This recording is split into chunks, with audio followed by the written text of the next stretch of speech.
Señores suscriptores, soy Jenny Ugarte González, asesora del área laboral, y en esta oportunidad comentaremos casos prácticos de la compensación por tiempo de servicios.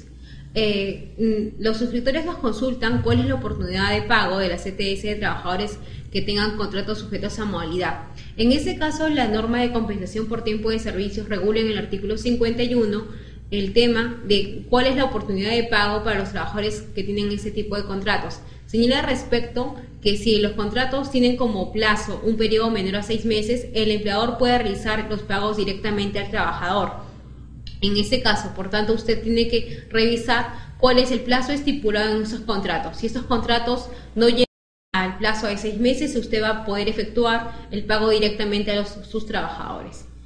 Respecto al caso 2, nos consultan cuál es la oportunidad de hacer el depósito de la CTS de trabajadores que han laborado en el periodo noviembre-abril, con la salvedad de que en este tipo de contratos se hacen las renovaciones respectivas. Entonces, si tenemos un contrato modal cuyo inicio es el 15 de noviembre del 2007 y su fecha de término es el 30 de abril del 2007, se supone que en ese caso ya se debe hacer el depósito de la compensación por tiempo de servicios en la primera quincena de mayo.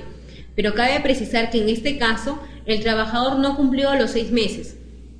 Entonces, en ese caso, el empleador no se encuentra obligado a realizar el depósito de CTS, salvo cuando el trabajador cumpla esos 6 meses. Es decir, de este contrato que inició el 15 de noviembre del 2007, recién se cumpliría el plazo de 6 meses el 14 de mayo del 2008. Entonces, es a partir del 15 de mayo del 2008 que el empleador se encontraría obligado a efectuar el depósito bancario de la CTS.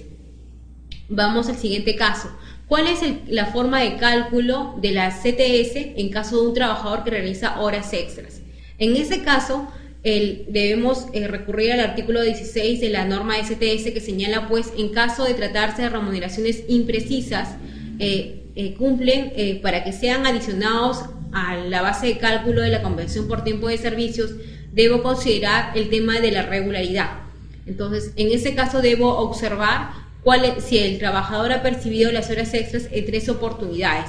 Sí lo ha hecho, porque de los datos que nos escribe el empleador nos dice que los ha percibido en 3 meses no consecutivos, señalando al respecto que los ha percibido por la suma de 120, 145 y 55 soles respectivamente.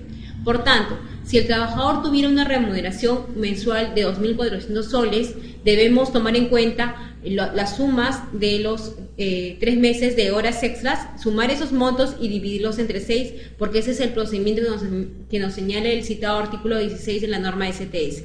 Entonces, sumando esos montos, nos dan un promedio de 53.33 soles.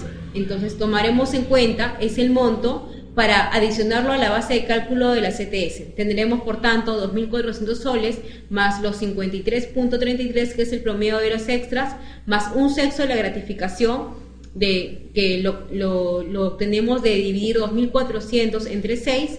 Entonces, este monto me saldrá la suma de esos montos de la remuneración mensual más el promedio de horas extras más un sexto de la gratificación, me saldrá 2.853.33.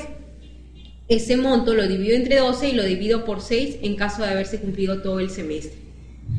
Pasemos al siguiente caso.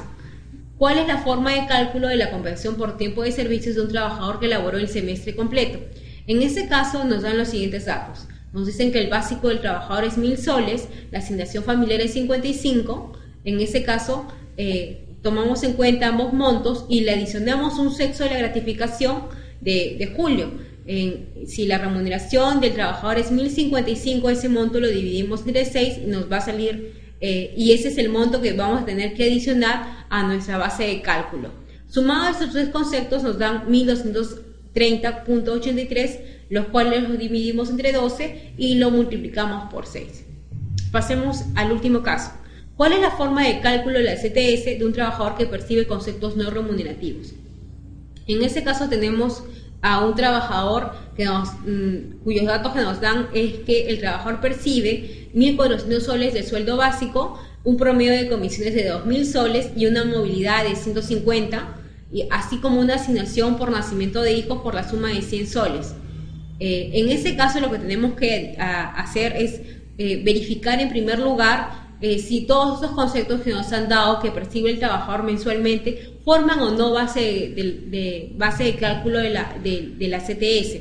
En ese caso vemos, si revisamos la lista del artículo 19 del Decreto Supremo 01-197-TR, que es la norma de CTS, vamos a encontrar que el tema de la movilidad, si es una condición de trabajo, es considerado por la norma un concepto no remunerativo.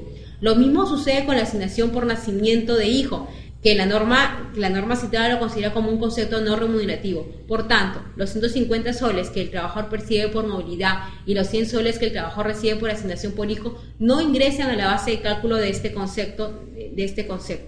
Por tanto, solamente tomamos en cuenta para efectuar el depósito de la CTS los 1.400 soles de básico del trabajador, adicionando un sexto de la gratificación percibida, y sumamos esos dos montos, los dividimos entre 2 y los multiplicamos por 6 para saber cuál va a ser nuestra compensación, la suma de compensación por tiempo de servicio que debemos efectuar, de cuyo monto debemos efectuar el depósito.